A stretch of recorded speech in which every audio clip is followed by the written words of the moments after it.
Hello, my name is Cody, and I work as an application expert for MLC CAD systems in Orlando, Florida. Today, I want to talk about a few items that was introduced new for SOLIDWORKS 2020 in Markups.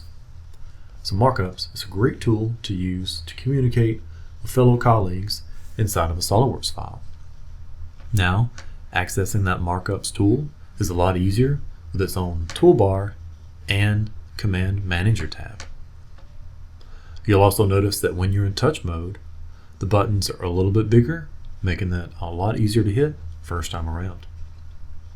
And as always, SOLIDWORKS stores the markups inside the markups folder in your feature manager tree.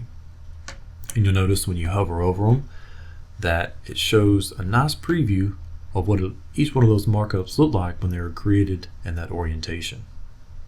And when you're satisfied with your markups and you want to export them out, you can save them as a PDF, PNG, JPEG, or even a TIFF. So new for SOLIDWORKS 2020 is the ability to use markups inside of a drawing. So the familiar workflow that you're used to using inside of parts and assemblies can easily be carried over into your drawings now.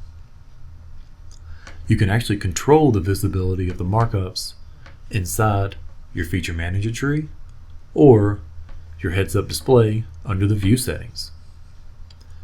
In the past, you were required to use a touchscreen device to use markups, but not anymore. You can use your mouse instead. So in SOLIDWORKS 2020, you can use markups to communicate with other colleagues across all devices and all file types.